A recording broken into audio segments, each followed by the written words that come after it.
السلام علیکم to all the students of class 8.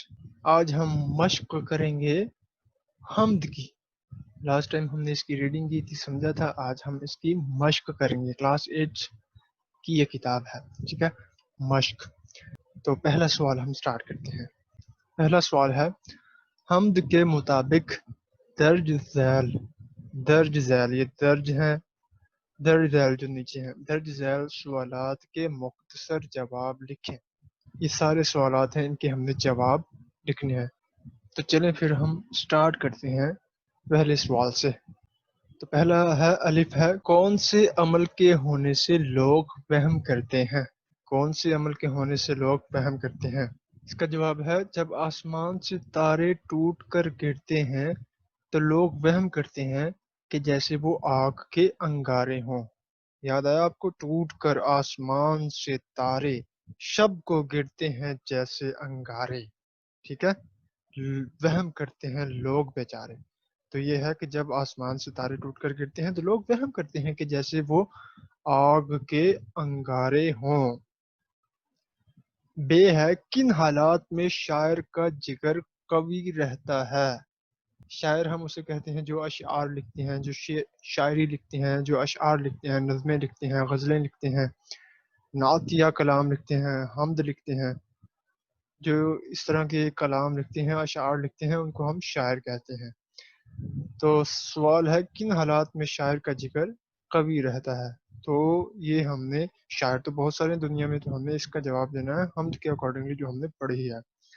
تو کبھی کا مطلب ہم پڑھ چکے ہیں بار بار کہ کبھی کا مطلب ہوتا ہے مضبوط. تو کن حالات میں شاعر کا جگر، جذبہ مضبوط رہتا ہے، قوی رہتا ہے؟ اس کا جواب ہے، بیابان میں گزر ہو، سمندر پہ سفر ہو، یا اپنے گھر سے دور ہو، ان تمام حالات میں شاعر کا جگر قوی رہتا ہے، یعنی مضبوط رہتا ہے. اگلا سوال ہے، شاعر کو کسی بھی چیز کا خوف کیوں نہیں ہے؟ شاعر کو کسی بھی چیز کا خوف کیوں نہیں ہے؟ جواب ہے، شاعر کہتا ہے کہ مجھے کسی بھی چیز کا خوف نہیں ہے کیونکہ میرا خدا ہے میرے ساتھ. نیکسٹ کوشچن ہے، خوف زدہ کرنے والے مقامات کون سے ہیں؟ اب خوف زدہ کرنے والے مقامات تو دنیا میں بہت سارے ہوں گے، لیکن ہم نے یہاں پہ کون سے مقامات بتانے ہیں جو کہ حمد میں ذکر ہوئے ہیں. حمد کے اکارڈنگلی ہم نے بتانا ہے. تو اس کا جواب ہے، میدان، کھنڈر سنساں، مرگٹ، قبرستان، بیابان اور سمندر خوف زدہ کرنے والے مقامات ہیں حمد کے مطابق. ٹھیک ہے، تو یہ جو مقامات ہیں یہ خوف زدہ کرنے والے ہیں.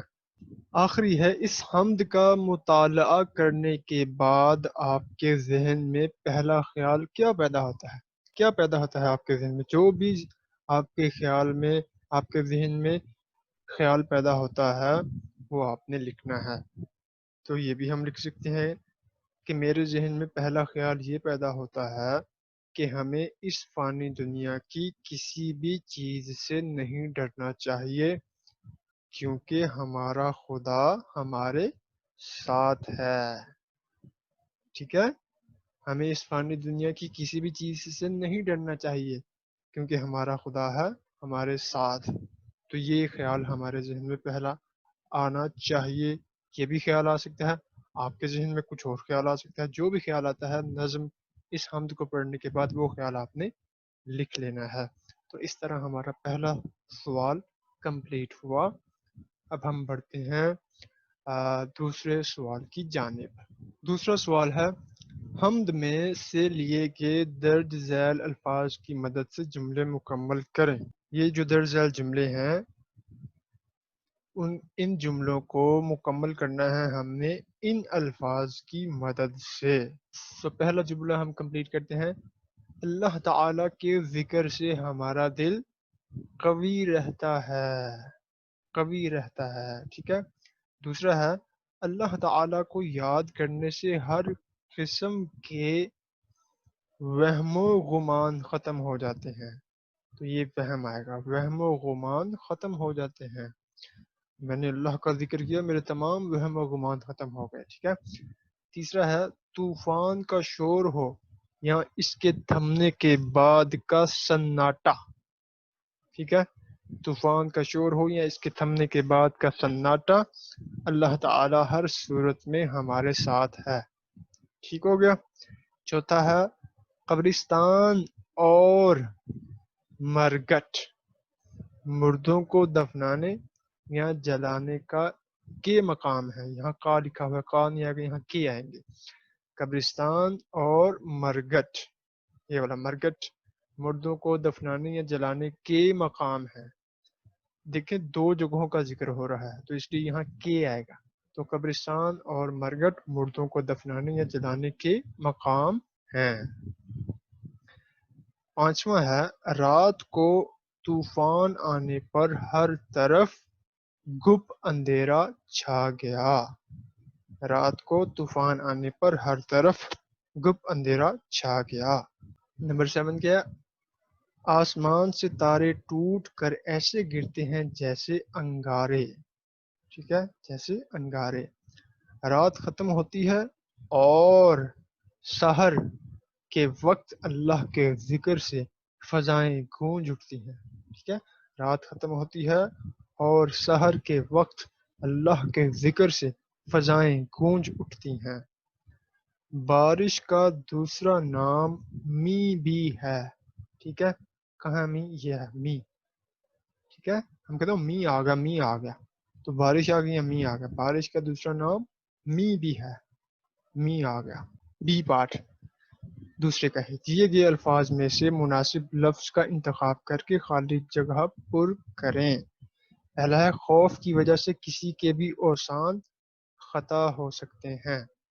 حمد میں شاعر نے تارے کو انگارے سے تشبیہ دی ہے۔ اللہ کی یاد سے ہمارا دل قوی رہتا ہے۔ رات ہو، دن ہو، شام ہو کہ سحر سے مراد ہے ہر وقت۔ دیکھنا جی، ہر دن ہوگا تو پھر ہر دن تو نہیں، پھر رات کہاں جائے گی؟ اگر ہر دن ہوگا تو رات کہاں جائے گی، شام کہاں جائے گی؟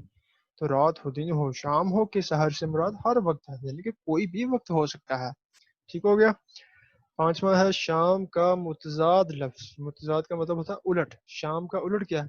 سویرا، تو شام کا متضاد لفظ سویرا ہے، شام، سویر۔ چھٹا ہے حمد میں درخت کا مترادف لفظ پیڑ استعمال کیا گیا ہے، ٹھیک ہے، حمد میں درخت کا مترادف لفظ کون سا استعمال کیا گیا ہے؟ پیڑ۔ جیسے وہ کیا تھا وہ شعر، سخت اندھیاؤ کا چلے جھونکا، جڑ سے پیڑوں کو دے اکھیر ہوا، تو درخت کی جگہ شاعر نے کس ورڈ کو یوز کیا ہے؟ پیڑ، ٹھیک۔ نیکسٹ چلتے ہیں 7 کی جانب۔ کھنڈر، مرگٹ، قبرستان تنہائی کی علامت کے طور پر پیش کیے گئے ہیں، وہاں جائیں تو تنہائی ہوتی ہے، ایسی جگہوں پہ جائیں تو کیا ہوتا ہے؟ تنہائی ہوتی ہے، کوئی بھی نہیں ہوتا وہاں پہ۔ آٹھواں ہے ہم کسی قسم کے خوف میں مبتلا نہیں ہوتے کیونکہ ہمارا خدا ہمارے ساتھ ہوتا ہے۔ 9 نمبر 9 مسجد میں، یہ مسجد میں نہیں ہے، یہاں پہ حمد میں، مسجد کا تو کہیں ذکر ہی نہیں ہوا اس حمد میں، ٹھیک ہے، تو یہاں حمد آئے گا، مسجد نہیں آئے گا۔ چاندنی ہو کہ گپ اندھیرا ہو، ٹھیک ہے، حمد میں چاندنی کا متضاد لفظ گپ اندھیرا بیان کیا گیا ہے۔ اور آخری ہے حمد میں، دیکھا جیسے یہاں حمد میں، تو یہاں بھی حمد ہی آئے گا، حمد میں اللہ تعالی کی تعریف کی گئی ہے۔ حمد ہم اسے کہتے ہیں جس میں اللہ تبارک و تعالی کی تعریف بیان کی گئی ہو، اور جس میں حضرت ہمارے پیارے نبی صلی اللہ علیہ وآلہ وسلم کی تعریف بیان کی جائے اسے ہم نعت کہتے ہیں، نعت شریف کہتے ہیں، ٹھیک ہے، یہ آپ کو یاد ہونا چاہیے۔ تیسرا سوال ہے حمد کے مطابق مناسب الفاظ کی مدد سے مصرع مکمل کریں۔ اب یہ دیکھیں یہ ایک مصرع ہوتا ہے، اب یہ چیز آپ نے یاد رکھنی ہے کہ مصرع کسے کہتے ہیں۔ پورا ایک بند آئے گا تو ہم اسے کہیں گے پورا بند، یہ پورے ایک شعر ہوتا ہے، شعر کا اگر ایک حصے کو ہم لیں تو اسے ہم کہیں گے ایک مصرع۔ حمد کے مطابق ان مصروں کو ہم نے کمپلیٹ کرنا ہے۔ پہلا مصرع کون سا ہے جی، ہم دیکھتے ہیں۔ رہے پھر بھی قوی جگر میرا، ٹھیک ہے، یہاں کیا آئے گا؟ جگر آئے گا، تو یہ مصرع کمپلیٹ ہو گیا۔ بے ہے کیونکہ میرا خدا ہے میرے ساتھ، یہاں میرے آئے گا، میرے ساتھ، یہ مصرع بھی کمپلیٹ ہو گیا۔ شب کو گرتے ہیں جیسے انگارے، شب کو گرتے ہیں جیسے انگارے، ٹھیک ہے، یہ دیکھیں ایک ایک مصرع ہے جس کو ہم حمد کے مطابق کمپلیٹ کر رہے ہیں۔ اگلا ہے یہاں پرانا کوئی کھنڈر سنساں، یہاں کھنڈر آئے گا، ٹھیک ہے، یہاں پرانا کوئی کھنڈر سنساں۔ اور آخری ہے وہم کرتے ہیں لوگ بیچارے ٹوٹ کر آسمان سے تارے، شب کو گرتے ہیں جیسے انگارے وہم کرتے ہیں لوگ بیچارے۔ دیکھیں یہاں پہ صرف ایک مصرے کو یوز کیا گیا ہے، وہم کرتے ہیں لوگ بیچارے۔ اگلے سوال میں اگر ہمیں مصرع یاد ہوگا تو ہم اس سوال کو بڑی آسانی سے سالو کر سکیں گے۔ چلتے ہیں اس سوال کی جانب۔ چوتھا ہے حمد کے مطابق کالم، یہ کالم الف میں دیے گئے الفاظ کو کالم بے کے متعلقہ الفاظ سے ملائیں۔ ان الفاظ کو ہم نے ان کے متعلقہ الفاظ سے ملانا ہے۔ ہمیں کیسے پتہ چلے گا کہ یہ لفظ اس کس سے متعلق ہے؟ یہ ہمیں تب ہی پتہ چلے گا جب ہمیں مصرع یاد ہوگا حمد کے مطابق۔ دیکھا حمد کے مطابق، اس کے جیسے ابھی میں ایک مصرع پڑھتا ہوں تو آپ کو سمجھ آ جائے گی۔ یا سمندر پہ ہو سفر میرا، یا سمندر پہ ہو سفر میرا، تو دیکھیں سفر اور سمندر آپس میں ہیں، اس مصرع میں آ رہے ہیں۔ یا سمندر پہ ہو سفر میرا، تو ٹھیک ہے، پھر سفر کو ہم سمندر سے ملا دیتے ہیں، تو یہ متعلقہ لفظ کیا ہے؟ سفر کا متعلقہ لفظ کون سا ہے؟ سمندر، ٹھیک ہو گیا۔ اسی طرح دوسرا ہے چاندنی، چاندنی ہو کہ گپ اندھیرا ہو، چاندنی کو پھر گپ اندھیرا سے ملانا پڑے گا، چاندنی ہو کہ گپ اندھیرا ہو، ٹھیک ہو گیا۔ اسی طرح پرانا آ گیا، یا پرانا کوئی کھنڈر سنسا، پرانا تو کھنڈر، یا پرانا کوئی کھنڈر سنسا، دیکھا مصرع ہم پڑھتے ہیں تو ہمیں جواب مل جاتا ہے۔ اسی طرح قبرستان آ گیا، تو ابھی ہم پھر مصرع پڑھیں گے تو ہمیں اس کا جواب بھی مل جائے گا۔ کوئی مرگٹ ہو یا ہو قبرستان، تو قبرستان کو ہم مرگٹ سے ملائیں گے، قبرستان کا متعلقہ لفظ کیا ہے؟ مرگٹ۔ اسی طرح ہے شب، تو شب کا شب کو گرتے ہیں جیسے انگارے، تو شب کو انگاروں سے ملانا پڑے گا، انگارے سے، یہ اس کا متعلقہ لفظ ہے۔ آسمان، یاد آیا آپ کو آسمان کے ٹوٹ کر آسمان سے تارے، تو آسمان کا متعلقہ لفظ کیا ہے؟ تارے۔ اور آخری ہے سحر، رات ہو دن ہو شام ہو کہ سحر، مصرع ہم نے پڑھا تو ہمیں جواب مل گیا، کیا ہے؟ شام، رات ہو دن ہو شام ہو کہ سحر۔ سو اس طرح یہ سوال بھی کمپلیٹ ہو گیا، آپ کو سمجھ آ گئی ہوگی، امید ہے کہ آپ کو سمجھ آ گئی ہوگی اس سوال کو کیسے سالو کرنا تھا، جو کہ ہم نے کر بھی لیا۔ پانچواں سوال ہے اس نظم کے کون کون سے بند میں ردیف استعمال ہوئی ہے، ان کی نشاندہی کریں، ٹھیک ہے۔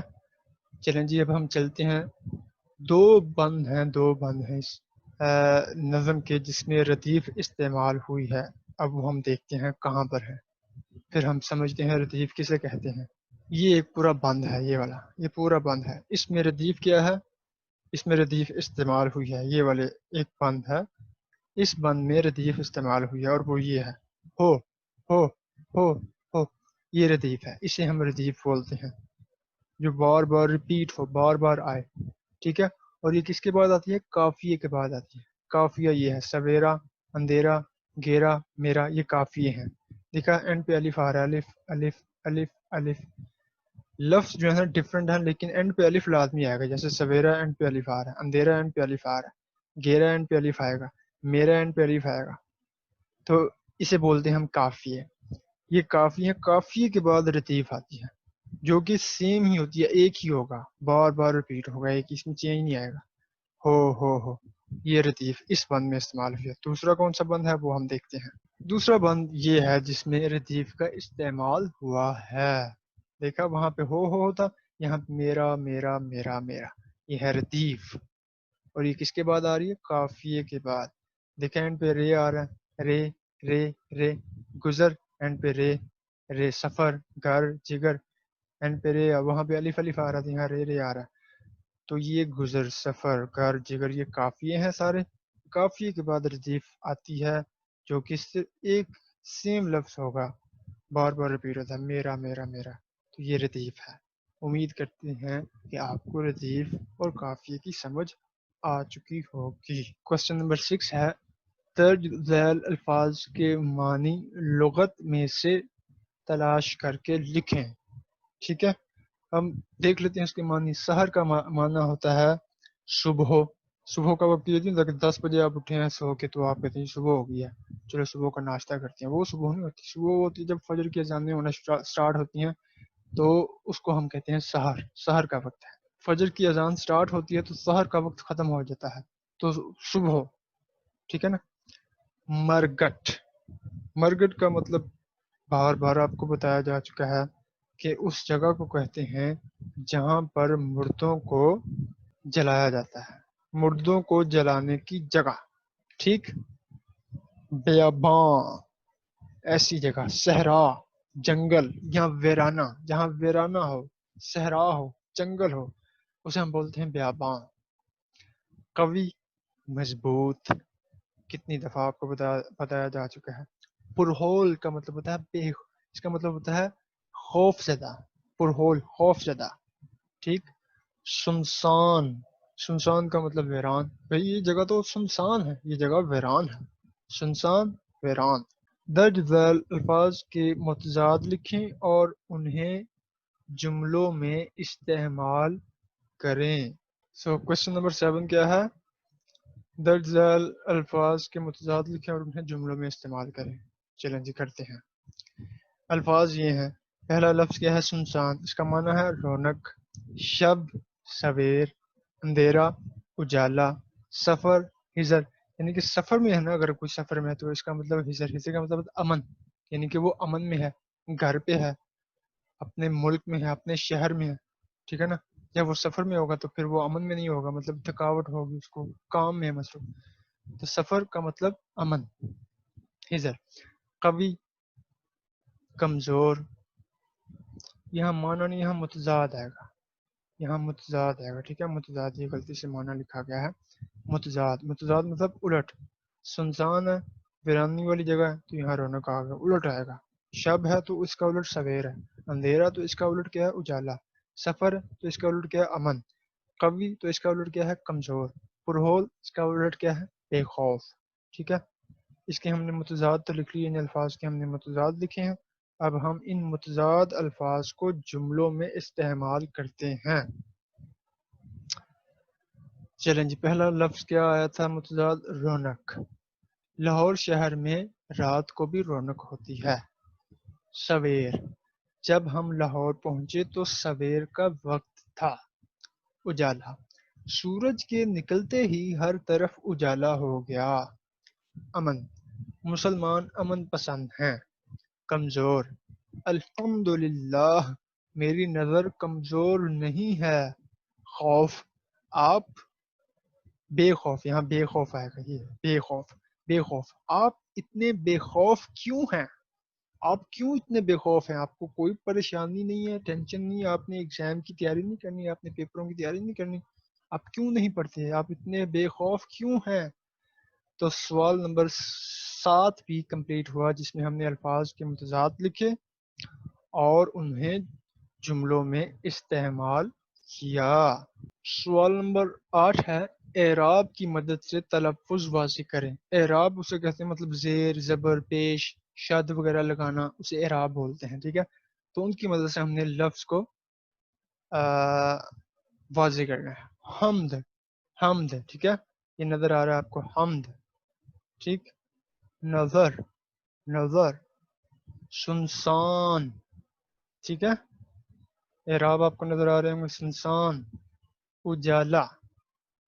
الف کے اوپر پیش لگا دیں. اجالا. سمندر. یہ سمندر نہیں ہے، سمندر. سین کے اوپر کیا ہے؟ زبر ہے. سین کے اوپر زبر ہے. سمندر. سحر. یہ دیکھیں سحر آپ کو نظر آ رہا ہے، کہیں اور جانے کی ضرورت ہی نہیں ہے. سحر. اور اس کے بعد پرہول. یہ دیکھیں پرہول، یہ آپ کو نظر آ رہا ہے. اعراب لگے ہوئے ہیں، یہ دیکھیں پیش. ٹھیک ہے. تو یہ سوال بھی کمپلیٹ ہوا. کوشچن نمبر 9 ہے درج ذیل الفاظ میں سے مذکر اور مونس الگ الگ کر کے لکھیں. ٹھیک ہے، مذکر مونس کا پتہ ہے، مذکر لڑکا مذکر ہے، لڑکی مونس ہے.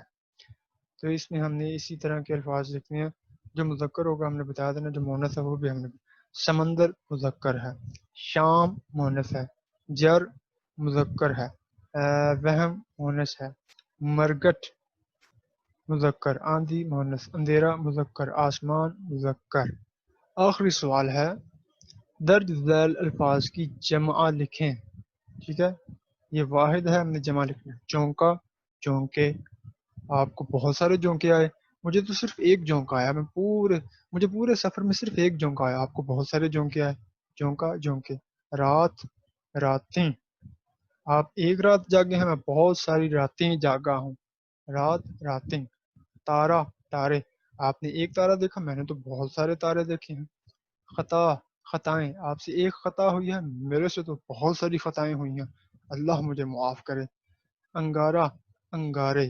آپ نے ایک انگارہ دیکھا، میں نے تو بہت سارے انگارے دیکھے. لگتا ہے آپ کی نظر کمزور ہے.